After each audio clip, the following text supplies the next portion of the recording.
Turning points change the course of our lives, whether it's a big decision, overcoming an obstacle or tragedy, or taking a leap of faith. These stories of inspiration and resilience are what Turning Point is all about. Hello, everyone, and welcome to this week's episode of Turning Point. I'm your host, Priya Sam, and this week my guest is Daniel MacQueen. Daniel's traumatic turning point came when he lived in England. This was back in 2014. He actually moved there for a great job opportunity after completing his master's in Sweden. Everything was going well until he started to feel sick. What started as headaches ended up being a severe brain injury. Daniel now shares the ups and downs of his recovery with the hope of helping others. Daniel joins us today from Vancouver, where he now lives. Thank you so much for being here, Daniel. Hey, Priya, lovely to see you. You too. Now, before we get to your turning point, can you tell me what life was like for you in 2014 before you ended up in hospital? Yeah, sure, I'd love to. So I had moved to London, England after I'd been living in Sweden before that, doing a master's. So I moved to Europe initially to do a master's in Sweden and studied sustainability and enjoyed the finer things in life in Sweden and figured, let's make a go of this in Europe for a bit longer. And I said, let's move to London. So moved to London and started working for the tech company I work for now, and was working pretty hard, working pretty late, big nights out all the time, kind of enjoying the city. London's a very vibrant city, I'm sure you know. So I just was enjoying life and traveling as much as I could. The weekend before this all happened, I was actually in Lithuania, so I was traveling around Europe and jet setting. And then I started having these headaches that were pretty debilitating. They would be really noticeable, and my eyesight would go blurry or sometimes go black. And, I knew something was wrong, and I was taking painkillers like candy for them as my head was pounding, and I went to A&E twice. They thought it was vertigo, and they sent me home, and then but they told me if the headaches continued, I should get my eyes checked at an optometrist. So I did. I can't imagine what that must have been like, because obviously I think we all know our own bodies, right? And so you're in this position where something's wrong and you're doing everything you can, taking painkillers, going to the doctor. And it sounds like they were kind of telling you that, it's nothing to worry about. Yeah, well, they were kind of telling me, like, look, we think it's vertigo. And I was like, well, they gave me medication. I was taking the medication, and I wasn't doing anything. And so I went to A&E twice. And both times, they kind of thought it was this and it wasn't that. And I was taking painkillers like candy for this, and it wasn't doing anything. And I was like, this is not working. This isn't fixing it. So luckily in the last visit to the hospital, they had told me, if the headaches continued, you should get your eyes checked at an optometrist. So I got my eyes checked at an optometrist. I was in the middle of an exam, and Mr. Patel stopped it. He gave me a sealed envelope, so I knew this is probably not a casual operation. And he told me to go straight to Moorfields Eye Hospital, which I did. I first stopped at home to grab a few supplies, like a Jack Reacher book by Lee Child and a phone charger and whatnot, because I figured it would be a bit of a long wait and wanted something to read. They ran the same tests and escalated me to Charing Cross Hospital. And meanwhile, they hadn't told me much of what was happening. I mean, at this point, it's been months of you not feeling well, knowing something's wrong. So finally, at this point, it seems they're taking it seriously. There must have been a layer of this being even more challenging, or I'm not sure if scary is the right word, but you're in another country, and I assume you didn't have your family or anything with you at this point. Yeah, so there's definitely an element of this. And I was talking to my brother about this over Christmas, and he mentioned that I had called him and said, hey, I'm going into the doctor's office, and it turns out... So what had happened was I had gone for these eye tests, and they were escalating me to Charing Cross, and it turned out I needed brain surgery. Because there was a buildup of pressure in my head caused from a cyst in my pineal gland, which is They call it the third eye, so it's all very, woo-hoo. But turned out I needed brain surgery, and I called my brother and be like, hey, Cam, just so you know, looks like I'm going to have to go in for brain surgery. Don't tell mom and dad just yet. I don't think it's that serious. And he's like, yeah, you were super chill about it. Like, is this even a real thing? I'm like, yeah, it was. And then I told him over the trip, like, look, dude, I was scared. Like, I was terrified. But I didn't want that to show. These are potentially the last memories I'm going to have with my friends and family. And I don't want them to remember me as some punk that goes out whining and whimpering. So let's just be cool. Let's be calm. Let's be under control. I actually sent a text message to my mom before I went to emergency brain surgery. And it reads pretty cool and understanding, but it definitely masks a lot of, like, I was terrified. It reads, see you soon, Mom. Think I'll have a new haircut next time I see you. Love, Dan. And I'm thinking in my head, this could be the very last thing I write. And this text could be read at my funeral. Let's make it read okay and not go out like a punk, but like someone with a bit of dignity in class, and maybe a bit of wit, for goodness sake. Wow. I mean, there are so many emotions here. So this all happened quickly once you ended up in the hospital, right? At this stay, once they started doing these tests, then you found out fairly quickly that you needed this emergency brain surgery. Yeah, it was within a matter of like 12 hours.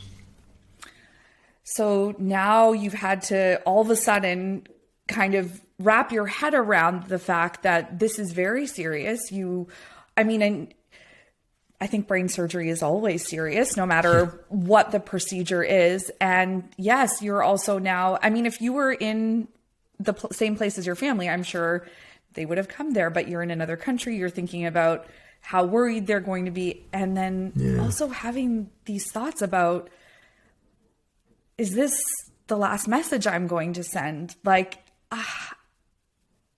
I can't imagine, what that must have been like.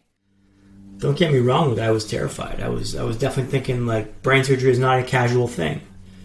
I messaged my manager and a few friends and said, hey, I don't think I'll be on Monday.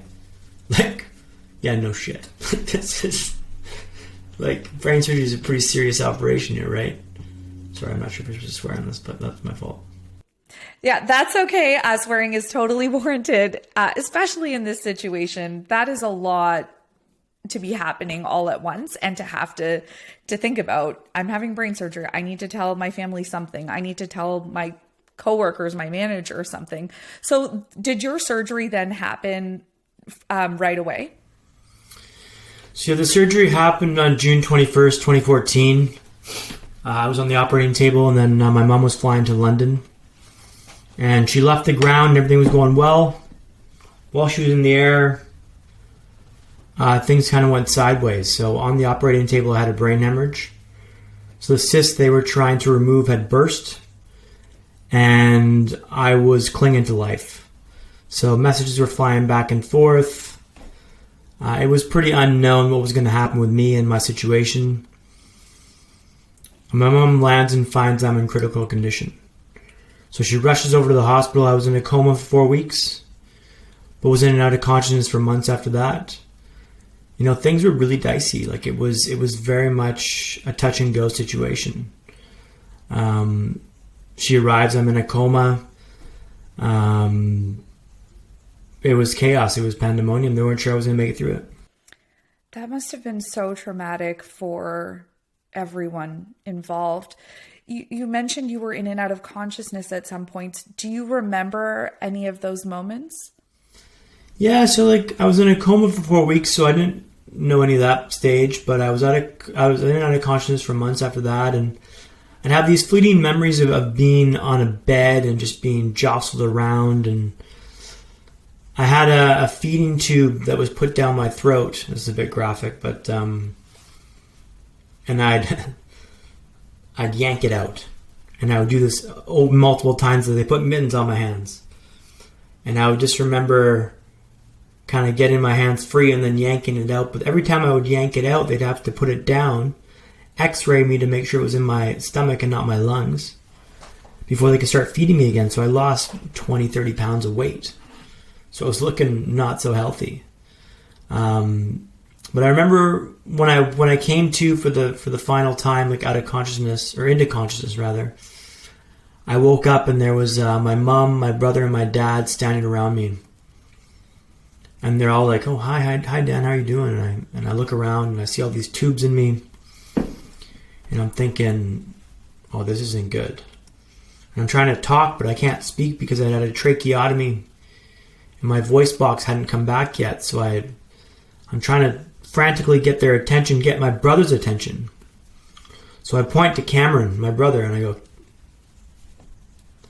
"Give me a pen and paper." And I write down on the pen and paper, "Get me out of here." He was telling me at Christmas, he goes, "Yeah, man, I wasn't sure what I was supposed to do with that." Like, initially I was like, I'm going to break him out of the hospital and he's got tubes and stuff attached to him. I was thinking, I've got, this looks expensive. I don't think I've got coverage for this, so let's get out of here while we still can. Little did I know I would be in the hospital for months after that, but that was my first reaction when I woke awake. That must have been a big moment for your family to see you wake up and for you to be able to write that message, because I'm sure they didn't know, what, if you did wake up, what you would be able to do and not do. Yeah, I think the big issue with the brain injury is you're not really sure what the after effects are going to be. Like, I know that, was I going to live A or B? And then if I lived, what state would I be in? I mean, quality of life is kind of big, and I'm very fortunate that I've got, I've definitely got some quirks to me now, but I'm more or less whole. But being able to write, I think, was a big sign for them to know that I was, there's a few moments that I remember in and out of consciousness too. I think my mom, they were talking to me all the time and reassuring me, and I think I had made a gesture. I was propped up and I offered to come give me a hug, and I made a big hug motion, and she came over and she was bursting into tears because that kind of showed some cognitive ability. But it was really dicey. And just to go back a little bit, Priya, like when I was in a coma, the brain injury damaged parts of the brain that regulate your heart rate and body temperatures and all this stuff. So I had to have put in ice blankets above and below me to keep my core temperature down. So I would be violently shivering because I couldn't let my core temperature go above 40 degrees. And this lasted on and off for about a few days until my heart rate and body temperature normalized. So I can only imagine how difficult and traumatic that would have been for my folks to see. And I really, I'm so fortunate that I saw it through my eyes and not through theirs, because that would be, I would imagine, pretty heartbreaking to watch. But that's, I was cold for months after I got out of the hospital because I was just getting over that initial cold of being underneath ice blankets for hours at end. Wow. I mean, yeah, all of this must have been so traumatic for your family. I imagine this roller coaster of emotions for them, and feeling also extreme joy when you did finally wake up, when you were able to write this message. So eventually you are released from the hospital, but at this point you cannot walk and you cannot talk. So you go to rehab. Tell me about that experience. Sure. Well, I was able to talk. I worked with a voice coach at the Charing Cross Hospital. It took me a few weeks to talk, but I could talk again. She got me talking by just saying, she'd take me out for a walk and we'd go by a park and she'd be whispering in my ear that, "Oh, these guys don't think you can talk, Dan. They don't think you're good enough to talk." And I'd be like, "Oh." And I'd finally burst out and yell something obscene across the parking lot. But I couldn't walk, so I was in a wheelchair. And I was brought to the Wolfson in a wheelchair. I remember telling my dad, he goes, "Where do you want to go?" We looked at a couple rehab capabilities, and I figured here, I was thinking about this, what's the best way to recover? And I figured speed was key. So I wanted whatever I could get into, whatever I could do quickly, ASAP. So I told my dad, I want the Wolfson Rehab Center in Roehampton. or Tooting Broadway. And I told him, hey, Dad, make this happen. Make it happen. But I was brought there in a wheelchair. And every day I would wake up and they'd shower you off and I'd be wheeled to the showers in a wheelchair, and they had to show you how to dry yourself from the shower because you forgot how to do this. So they'd show you to take the towel above your back and shoulders and pat yourself dry. So it's extremely humbling because you just, all the stuff you take for granted, you just know how to dry yourself from the shower. But I hadn't been taking my own showers for months at this stage, and it was a new thing for me. But yeah, in a wheelchair, and it was just slowly learning how to get into bed and into the wheelchair, and that was a huge ordeal. That took an hour to do that. And I got it down after a while to a more fast and quick approach, but it was really challenging, and I really took a long time to kind of get around that. Yeah, the way you're describing, having to relearn all of these things that, most of us take for granted and, do without having to think about, it must have been, as you say, humbling. And I imagine it was frustrating at some points as well. Oh, extremely frustrating. I was, your head's going through this, you're in the hospital and you're like, hey, what's happened to me? And you kind of make pieces of this, and I kind of made this choice early on in the process that I was never going to complain about this. I was never going to speak ill of this situation. The worst I ever said was, I wish this didn't happen to me. And even that I thought was a bit of a stretch, because that's kind of getting into the self-pity mode. But I really kind of fostered on the mindset that I wanted to have with this. And, life isn't what happens to you, it's what you think about it. And every day I would just kind of get in there and just have this mindset of I'm going to be better than yesterday. I'm going to be a little bit better, and I'm going to improve a little bit more and progress, because this is my situation. These are the cards I've been dealt. Whining about it is not going to do anything good for you. Yeah, well, as you're talking about having this mindset,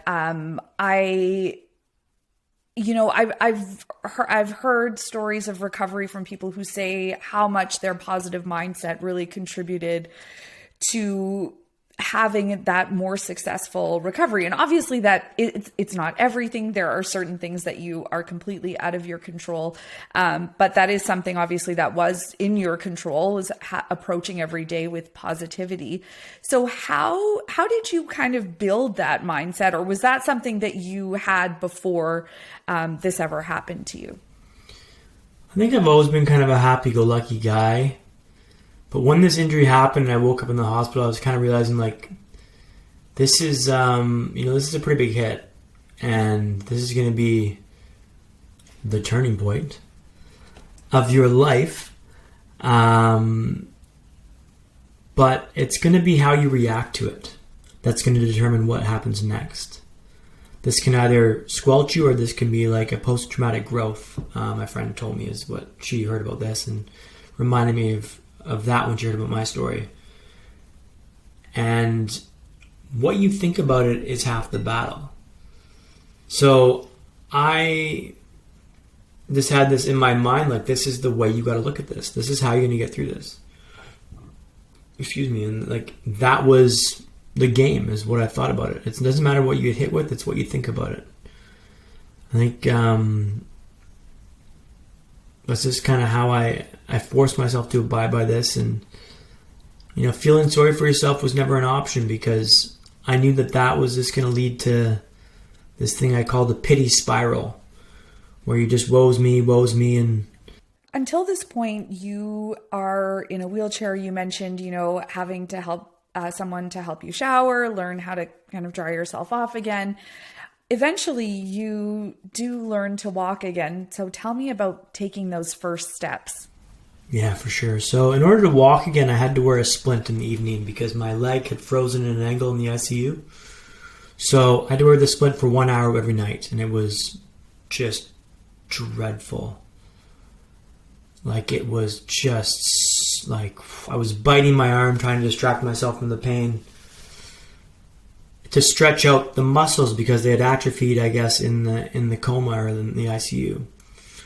I do that 1 hour every night, and I started out with a Zimmer frame, which is a 4-post thing where you kind of lurch forward on it. And I would do laps of the Wolfson kind of back and forth. Wasn't very elegant or very fast at this stage. And then I move up to something I called the Ferrari, which is a walker for older people with wheels, but you could go fast on this. So I really thought this was cool, and I called it the Ferrari because gamifying the whole system. I was having fun. Well, I was enjoying myself for finding the lighthearted parts of nature in this, right? And then I got to a stage where I could do what's called a naked walk. And a naked walk was just no supporter aids. I was walking naked. And that was like walking without supporter aids, and I was just kind of grooving, kind of vibing, and like that was a big moment, right? Because I was walking without anything. The wheelchair was still there in case I needed to sit down. But being able to walk again, like that was huge for me. Like, I mean, I was a big sporty guy when I was growing up, right? I played sports every ounce, every day of my life, every hour of my life if I could. So having that taken away was super frustrating. But being able to walk in was just, that was a big thing for me. There's a talk, part I say in my talk that about like perspective, and it's, looking in the mirror, I'll see my eye drag a little bit because I've got double vision still from this injury, and the eyes aren't exactly level just yet. And I'll look in the mirror and I'll see my eyes drag a little bit, and I'll remind myself, yeah, but you know what, dude, you can walk now, so pick your battles here, Chief. Yeah, what an incredible feeling that must have been. And do you remember how long after you were admitted to the hospital that you were able to walk again? Would have been June, July, August, September. It'd be like 4 or 5 months, I think. Wow. Yeah. So this is like quite a journey to get here. So now you're able to walk again, and let's fast forward a little bit to the next year. So now June 2015, this is almost a year after you were admitted to the hospital and you had your emergency surgery. You were able to return to work part-time. Things seem to be getting better, it sounds like, at this point. So what happened in June of 2015? So I was late for work one day, I used to think my mom in the morning because I was just sort of a brain injury. I needed help to do stuff. I meet her before the tube, and I take the tube to work, and she'd go off on her walk. And didn't show up one morning. And she came to the house wondering what the heck's going on, and she found me unconscious on the floor. And called 999 or 111, I'm not sure what it is in the UK. And the ambulance came to the house, burst up the stairs, and took me to the hospital, and I had emergency brain surgery. What had happened was the shunt had blocked. After the initial brain surgery, I had a shunt put in to help drain the fluid from my brain. And that had blocked, leading to hydrocephalus, or water on the brain. I've been having difficulty waking up. This was because the shunt was blocked. So I was rushed into emergency brain surgery, and I woke up the next day in the ICU with tubes going in me again, and beeping noises, and I'm just thinking, what the hell just happened? And it was explained to me, well, Dan, you had your shunt blocked, and we had to have emergency brain surgery for you. Apparently this is pretty rare, happens in less than 10% of cases, so I thought, lucky me. And I looked around me, and I was just like, this is square one, man. Like, all your progress was washed away. And you hear the beeping of the hospital machines, and it's chaos in the bloody ICU. Like, it's so much going on there, and people are running to attention, and you're just thinking, well, all that work I just worked for the past year was just washed away overnight. And I thought about this, and I'm like, well, you know what, Dan, it's really going to be how you choose to look at this. And it was gut-wrenching. Like, I was absolutely destroyed. Like, it took me a day or two to kind of accept this fate, and I realized, you know what? Well, you know what to do here, Dan. You've done this before. You've battled back. You've rehabbed yourself. You've got back walking and back to work again. you know what to do. So you know exactly how to do this better than you did last time. Okay, so the next day, let's work at I could walk again quickly. It wasn't like I was in a wheelchair again. I could still walk, which is great. So that's not nearly as bad as it was before. And then I started working on cognitive stuff, and you start rebuilding this stuff piece by piece. But there was definitely a moment where I was thinking, woe's me, and then I really snapped out of it quickly. I'm like, well, you can't think like that, Dan. Like, let's just pick yourself up and keep going here. It's not, again, what happens to you, it's what you think about it. And I choose to think about it from the perspective of, I've done this before. I know the map, I know the territory, I can get through this faster than last time. How would I build back better from the stuff I learned last time? Well, I made some screw ups last time. Let's avoid those. So it was super frustrating, super trying. And I got out of the hospital in a few weeks, and then I spent months rehabbing at home, doing vocational stuff, so like getting back to work mode, which was helpful. But yeah, I was pretty low at this stage. I was going to ask you about that. I mean, what kind of impact did all of this, especially, having to go through some of this a second time, what impact did that have on you mentally? Well, yeah, like this floored me. Like, to be honest, the first one floored me. And I'm living away from home. Mind you, my mom came out from Vancouver. But I'm still in a foreign country, and I'm still trying to learn how to do this. Luckily, it was English, so I knew what was happening more or less. But yeah, this is a huge knock on your confidence and just your perspective on things. And then you figure out, one step at a time, let's build back up and get back to rolling with this stuff. And you're progressing nicely, and you're back to work, and you're like, hey, this is moving nice. And the second setback happens, and I remember being in that hospital and being like, you know what, man, it's what you think about this that matters, not what it is. Because the brain surgery didn't kill you. It didn't kill you. So you're telling me there's a chance. And I just chose to look at it as like, well, you know how to build back better. And it wasn't easy. I'm not trying to make it sound like it was easy, but it was simple. I knew which direction I was going. And once I made that decision in my mind that I'm going this way, I'm going through that wall, I'm going through that wall. Because that's the biggest thing here. It's like, you can't feel sorry for yourself. You got to put one foot in for the other. But yeah, Priya, it was super difficult. And it was something that I've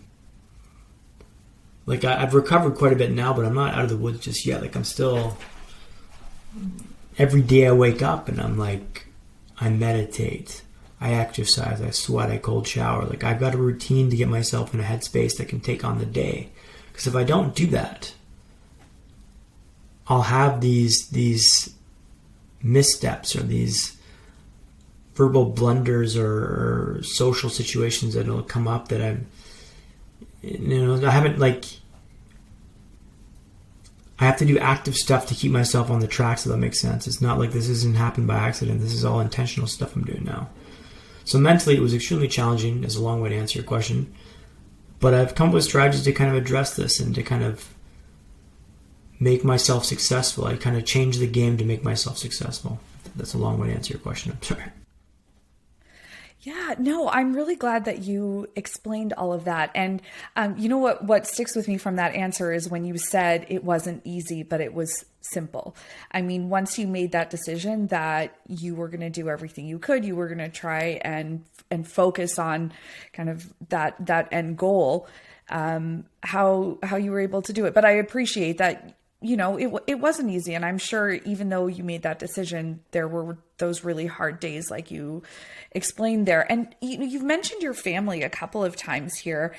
How important was that support through the recovery process?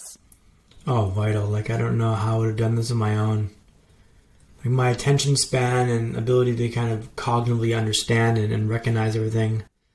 To handle this medical stuff on my own would have been a dumpster fire. Like there would have been balls dropped everywhere. My mom and dad came out from Vancouver. They lived in London for about a year. They kind of helped me go through rehab and all the noise that comes with that. And they were crucial. Like, and my brother came out quite often to help me and visit me. Family was huge. I leaned on them for a huge amount of support. For anyone going through something similar or like going through a traumatic injury, lean on people. You got to ask for help. You got to be okay accepting help, because you know what? You're not able to do all this on your own. If I had said, you know what, I wouldn't be here if they hadn't done that, straight up. Like, it was too much to handle.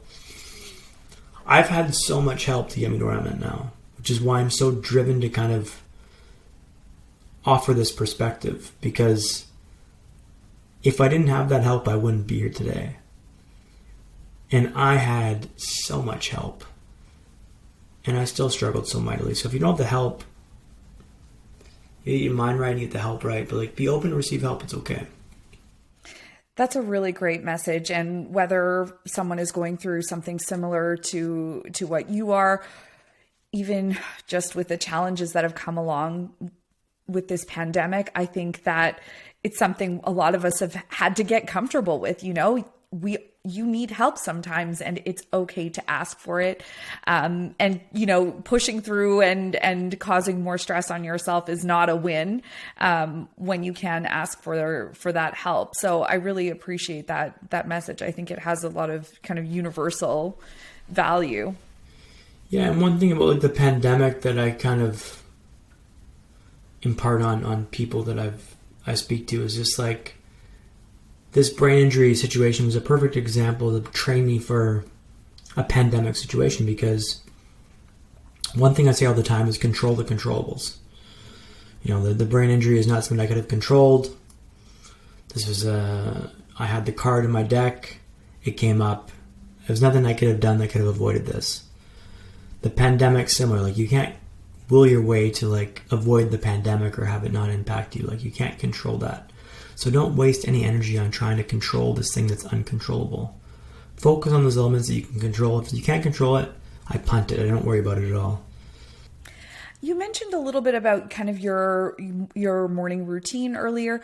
How are you doing now? Like, what is life like for you today? Yeah, thanks, Priya. It's very good. Life is good. I'm very happy about things. But I've made it that way. Nothing I do in my life now is by accident. It's all very regimented and like routine based. So for instance, I wake up. I've got a very religious morning routine. I wake up. I'll go for a walk. I'll get a sweat on. I'll come back. I'll shower. I end the shower with a cold shower for the final 2 minutes because it invigorates you. Then I'll meditate for... Meditation's a huge thing for me now. Like, it's very woohoo initially. I was like, yeah, this is some monk-like woohoo action, but like now I meditate, so I don't know. It's call it woohoo if you want, but I believe in this 100%. It's the best habit, the best hack you can take on board. So I do that for 25 minutes. I get my ducks in a row, have a full breakfast, and I'm on to work. So I work 4 days a week on my job, which is a great gig because I need that fourth day. Well, to be honest, this is my off day today, so this is why I'm able to do the interview today. But that fourth days, or that day off, is to kind of get myself organized, go for a swim if I can, get my ducks in a row for the rest of the week. You know, and I tell people, like, I work 4 days a week. They're like, oh, that's nice. I'm like, well, I ramped up from 2, not down from 5. So it's like I progressed up to 4. I just haven't crossed the chasm to 5. But life's good now. I mean, there's definitely stuff that I don't say can't do, but there's stuff I haven't done yet. So, for instance, skiing for me is a big thing. I remember I was on the even bars with my rehab team at Charing Cross, and the even bars are something you hold when you're unstable on your feet. And they asked me, hey, Dan, what do you miss the most about doing athletically or like physically? And I thought about this, like, this is a big question, Dan. You gotta have a good answer here. So I thought about this. And you know what? Skiing would be the most difficult to get back to doing. Balance, core strength, depth perception. double vision would make things interesting, engaging obstacles at speed, I'd like to see again, I said. So they paused. They nodded in agreement. And I said, okay. And I'm sure this is a simple thing they said. They just asked me to get me thinking about future goals. And that's been burned in the back of my mind as something I'm gunning for. So, this year, 2022, has been 10 years since I left skiing in Morrisine, a mountain in Switzerland. And the goal is to ski this February with a friend of mine in Grouse. Nothing major, no double black diamonds or crazy mountain skiing. I used to ski race, so I was quite a big skier back in the day. But the goal is to get back on the slopes. I got to buy a new helmet. I got to get my skis waxed and sharpened.